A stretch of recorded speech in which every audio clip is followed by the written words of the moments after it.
Bonsoir à toutes et à tous, heureux de vous retrouver pour la tranche info en direct sur votre antenne Canal 10 Télévision avec au programme de cette soirée Info 10, le journal local et régional qui sera suivi du Focus.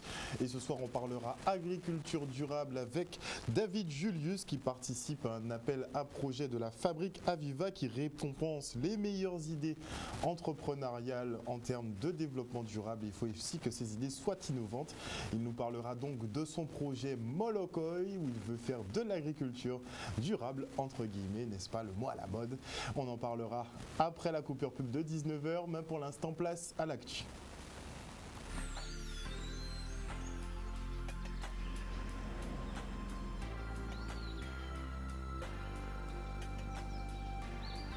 Nous sommes le lundi 25 janvier 2021 et voici les titres de ce journal.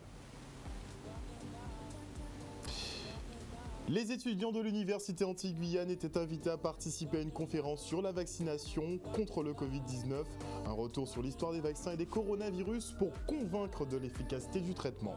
Puis nous irons à la rencontre d'un pisciculteur marin qui interpelle les services de l'État sur le potentiel de cette filière durable.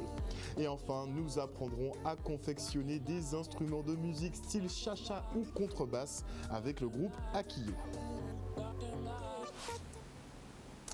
Et notez que ce matin, les personnels de l'école de Sainte-Marguerite de Moule se sont mobilisés aujourd'hui pour dénoncer leurs mauvaises conditions de travail. Selon le rectorat, il s'agirait d'une manifestation relative au harcèlement subi par les agents dans le cadre de l'enquête pour viol sur une petite fille de 2 ans scolarisée dans cet établissement. Visiblement, 2 motifs pour cette manifestation. Et convaincu des bienfaits de la vaccination contre le Covid-19, le professeur Raymond Césaire a tenu une conférence sur la question. Au programme, l'histoire de la vaccination et celle des coronavirus. Tenter de convaincre sur les bienfaits du vaccin contre une maladie qui s'apparente selon lui à une nouvelle grippe. Regardez. Donc c'était en fait une volonté de remise en perspective. Nous sommes à l'université, donc dans un lieu d'enseignement et de recherche. Et donc il s'agissait de comprendre l'histoire des coronavirus, de l'histoire de l'émergence des épidémies. Donc ça me paraissait important pour nos étudiants, connus depuis plusieurs décennies. Certains circulent de façon saisonnière. Et puis il y a ces virus plus préoccupants donc, qui ont émergé, alors, comme je le rappelais, au début des années 2000. Le premier, le SARS coronavirus.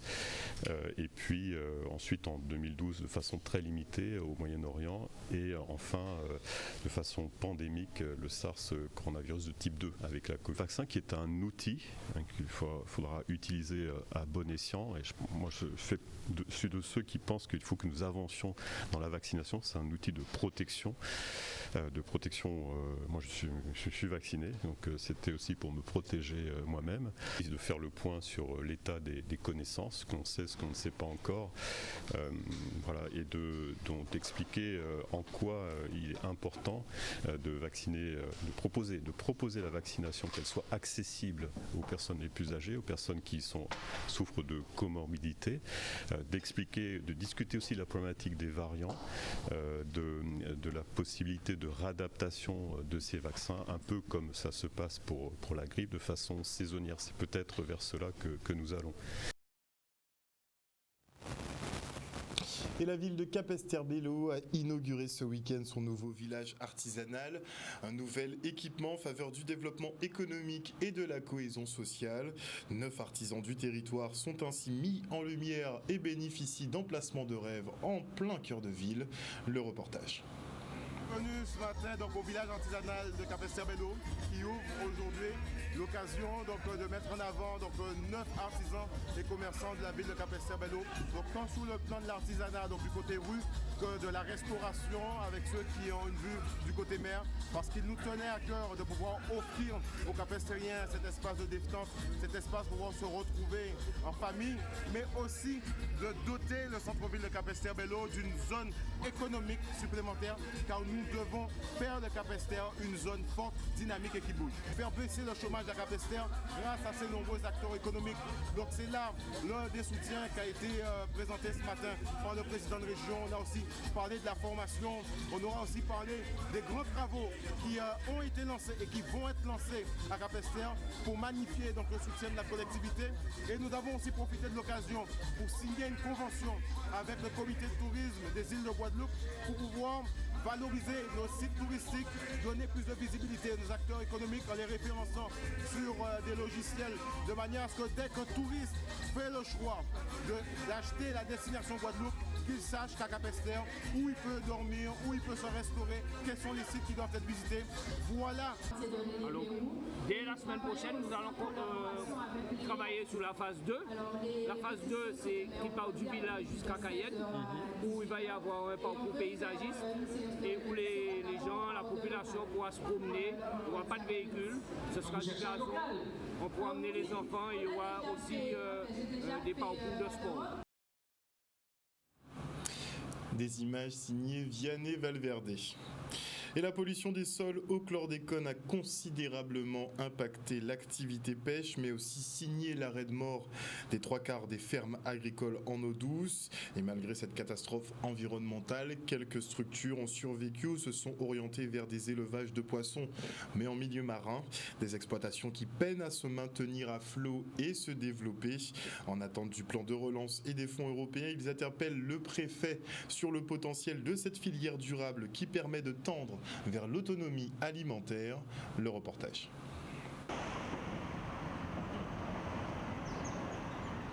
Je suis venu ici à la découverte d'une entreprise qui s'appelle Océan, qui est à Pointe-Noire, entre Pointe-Noire et Bouillante, qui fait de la pisciculture à la fois en eau douce, elle cultive du wassou ou du tilapia, et surtout en mer, où il immerge des cages pour produire des poissons de mer en pisciculture. C'est une entreprise qui a plus de 15 ans d'existence, qui a survécu à beaucoup de difficultés et qui là aujourd'hui est en train de prendre un nouveau cap. Et il était question pour nous de sensibiliser monsieur le préfet au potentiel de la filière aquacole, au potentiel de développement, à nos productions, à notre métier, et également à la nécessité de lui faire sentir le besoin de soutenir l'investissement, le développement de cette filière. Aujourd'hui, on sait que c'est là, donc il y a aussi de la place pour d'autres pisciculteurs marins, on en est convaincus. Et l'idée maintenant c'est de se développer, mais pour se développer il faut pouvoir s'équiper. Et pour ça on compte beaucoup à la fois sur le plan de relance, mais on ne désespère pas de voir le FEAMP enfin être opérationnel. Ça permet de soutenir cette entreprise qui produit localement dans un but d'améliorer l'autosuffisance alimentaire de la Guadeloupe, donc ça c'est important. Et ensuite on va pouvoir les aider, j'espère en tout cas dans le cadre du plan de relance, on va les soutenir puisqu'il y a 3 projets de financement que cette entreprise va déposer au titre du plan de relance, et c'est important pour moi de venir voir concrètement ce qu'est cette entreprise, quelles sont ses perspectives pour qu'on puisse l'aider le mieux possible au titre de l'aide à l'investissement. Actuellement, donc en 2020, nous avions 2 pisciculteurs marins, donc une ferme qui est basée à Bémao, qui a produit quelques centaines de kilos l'an dernier, nous-mêmes, et vous avez 3 aquaculteurs d'eau douce, et là c'est nouveau parce qu'on a la relance d'une ferme sur Sainte-Rose, c'est tout récent, on compte beaucoup sur eux. Une autre ferme à Sainte-Rose qui a 5-6 000 m² d'étang et nous-mêmes. Donc ça reste quand même quelque chose de très modeste. La filière a eu de meilleurs jours, et la chlordécone a été quand même à l'origine de la fermeture de l'essentiel des fermes d'eau douce. Donc pour nous le potentiel aujourd'hui est principalement marin, même s'il y a des possibilités sur le Nord-Basse-Terre, notamment des possibilités de relance, mais on pense vraiment que c'est vers la mer qu'il faut aller aujourd'hui. On espère qu'on ne prêche pas dans le désert, il faut toujours sensibiliser les gens qui vous accompagnent. Le fait de voir les choses sur le terrain, ça change toujours le regard des gens. Donc se rendre compte qu'il y a effectivement beaucoup de travail, que c'est 30 ans de travail avant d'en arriver là, et qu'on s'inscrit dans la durée, dans la durabilité, dans la résilience. Je crois que c'est des notions qui sont importantes pour la Guadeloupe. Il faut qu'on apprenne aussi à produire un peu par nous-mêmes, il faut qu'on apprenne à être davantage autonome. Il n'est pas normal qu'on importe l'essentiel de notre alimentation. Un milieu marin prolifique qui est au cœur de la nouvelle édition du Moule en héritage. Le monde de la culture étant sérieusement mis à mal, la municipalité a maintenu les festivités sous un format adapté à la crise sanitaire. Des projections seront donc organisées pour mettre en valeur nos personnalités et nos savoir-faire. Le reste en images. C'est une édition particulière par rapport aux conditions sanitaires, mais nous avons souhaité véritablement continuer à vivre parce qu'il est important de se dire que malgré la crise, on continue à vivre, donc la culture aussi continue à vivre et on continue à croire en notre patrimoine. C'est la raison pour laquelle nous avons souhaité, sous un format complètement différent, un format innovant, de mettre en place l'édition 7 du Moule en héritage. Alors ça va se dérouler sur un format à la fois présentiel mais très peu de présentiel, vous comprenez, par rapport aux contraintes sanitaires. Le thème à l'entoile en mai a été choisi pour montrer déjà que le patrimoine du Moule n'est pas seulement architectural, n'est pas seulement culinaire, n'est pas seulement au niveau industriel, mais c'est aussi environnemental avec des hommes et des femmes qui travaillent pendant de nombreuses années autour de la mer, des marins pêcheurs, constructeurs navals, nous avons des marieurs, nous avons aussi du sport nautique sur notre territoire, montrer un peu tous ces aspects pour les visiteurs qui viennent chez nous, savoir que le littoral du Moule, c'est un très beau littoral avec des aspects inconnus qu'ils doivent forcément découvrir. Le thème cette année, c'est à l'entoile en mai, donc c'est tout ce qui se véhicule au niveau de la mer. Et donc on a eu des prises des scénettes qui ont été prises, qui ont été filmées et qui seront diffusées pendant toute la période. Nous avons une grosse partie aussi avec l'éducation nationale, notamment avec les écoles, et une opération notamment sur les tortues marines et aussi une activité sur la poésie. Ce Moule en héritage a une valeur particulière à mes yeux, c'est-à-dire que c'est la première fois qu'on sera totalement numérique. La population va pouvoir découvrir cette richesse du Moule à travers le monde entier. Il n'y aura pas que des visiteurs ponctuels, les milliers de personnes qui venaient sur nos manifestations. Là, on sera vu par la France, par l'international. Et malgré les mesures sécuritaires et autres interdictions des services de l'État, les groupes carnavalesques ont été autorisés à se rassembler les week-ends dans leur local. Un petit lot de consolation pour éviter les déboulés sauvages et contenir la ferveur du mas. Pour Akio, c'est l'occasion de travailler sur la tradition et la transmission lors d'ateliers de confection d'instruments, par exemple. Le reportage.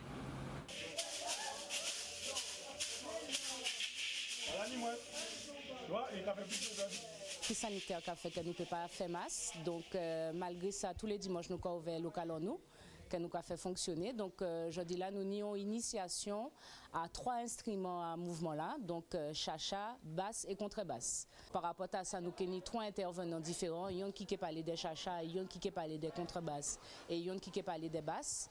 Alors, bon matin là, nous avons fait ça, nous avons créé un outil historique, ces instruments-là, expliquer moun qui j'en s'arrivait en fait.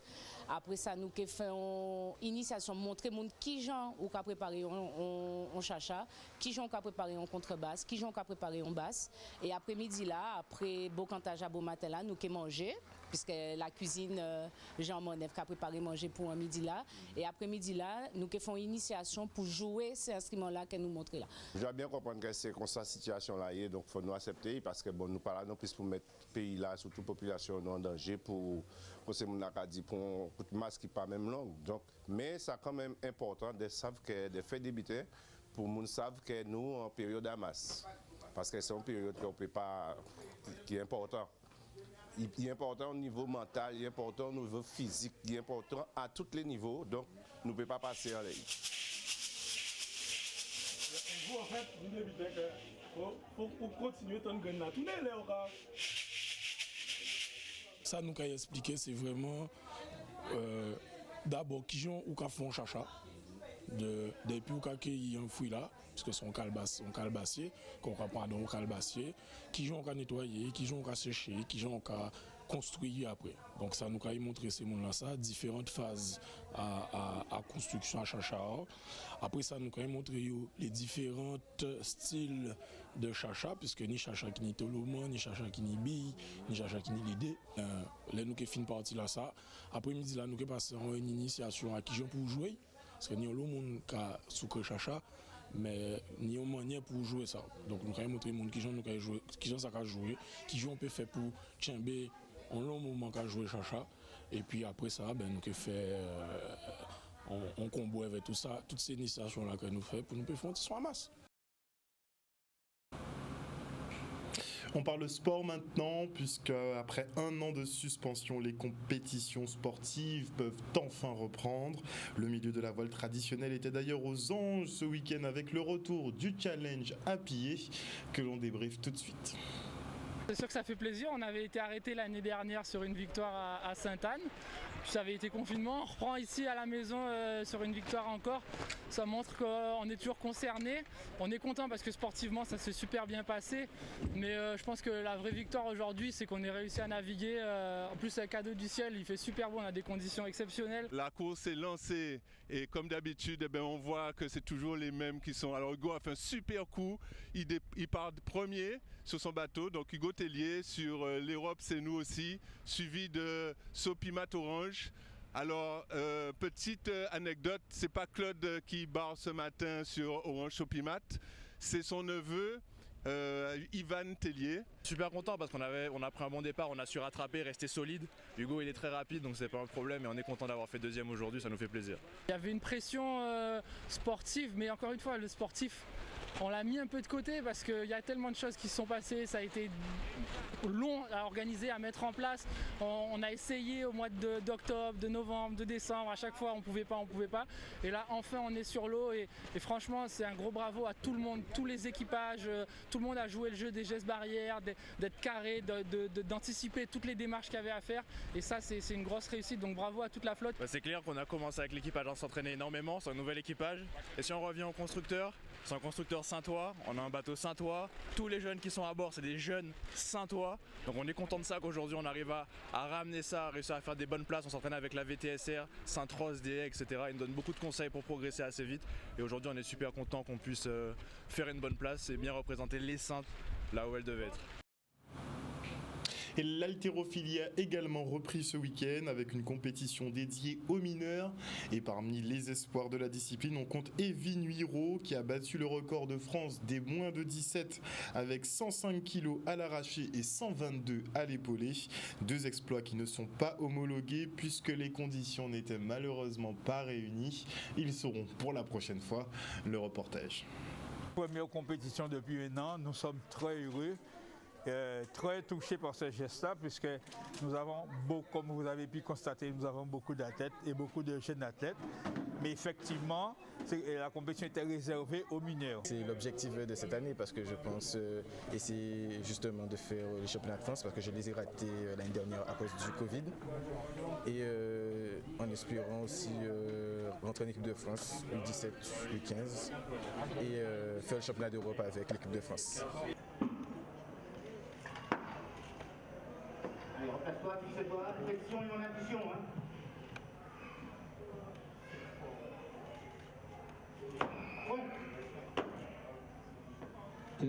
Aujourd'hui, j'ai eu la chance de pouvoir battre les records de France grâce à cette compétition. Donc je l'espère aux championnats de France s'ils auront lieu en mai ou en juin, je crois. J'espère pouvoir les augmenter ou avoir les mêmes. Donc je suis contente de moi, donc ça s'est bien passé. Donc voilà.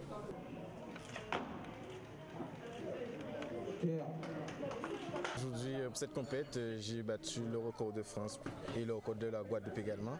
J'ai fait 105 à l'arraché et 122 à l'épaulé.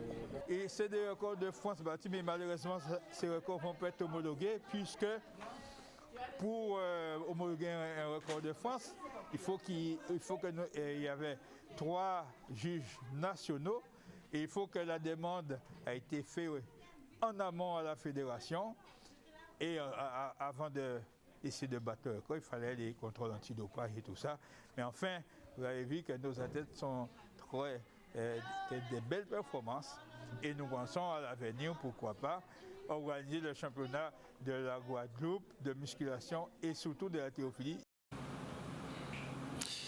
Et avant de se quitter, parlons des festivités des rebelles martiniquais, puisqu'il y a bien longtemps visiblement que l'obéissance à la loi n'est qu'un souvenir. Dès dimanche matin, les carnavaliers se sont donné rendez-vous devant le commissariat de Fort-de-France pour un vidé dans les rues de la ville, et ça donne ça.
Il faut tout de même rappeler qu'initialement, le carnaval en Martinique, c'est principalement les jours gras, donc 4 jours de festivités. Mais cette année, effectivement, puisqu'il y a les mesures Covid-19, eh bien, ils ont décidé de célébrer tous les dimanches. Voilà, chers téléspectateurs, nous sommes arrivés au terme de ce journal. Merci pour votre fidélité. N'oubliez pas que sur Canal 10 Télévision, vous faites l'information que nous diffusons. Le journal local revient demain à 18h30. Passez une excellente soirée à l'écoute de nos programmes. Bisous.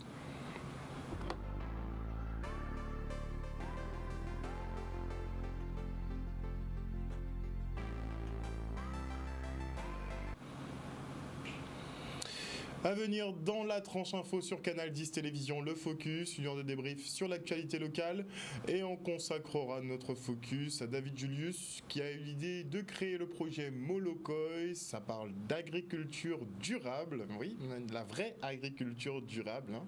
On va essayer de tendre vers cela, et justement il participe à un concours pour gagner des euros pour financer son projet. Il nous expliquera la finalité de tout ça, et avant la coupure pub, je dis bonsoir à Liliane Campbell, bonsoir à Fabien Nebo, bonsoir à Patrice Antoine, à Jimmy Kamagouva Aliar, bonsoir Jimmy, bonsoir à Lydia Luce, bonsoir à El Canario Valentino Cardona, toujours connecté, franchement c'est exceptionnel, ça fait plaisir.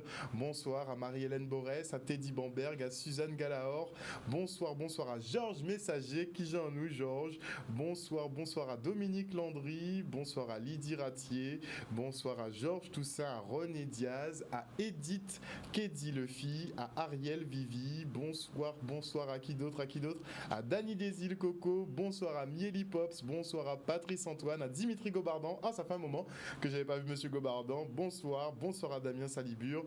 Oui, ne vous inquiétez pas, on va essayer de trouver une solution pour la tête, mais pour l'instant on est bien comme ça. On se retrouve après la coupure pub.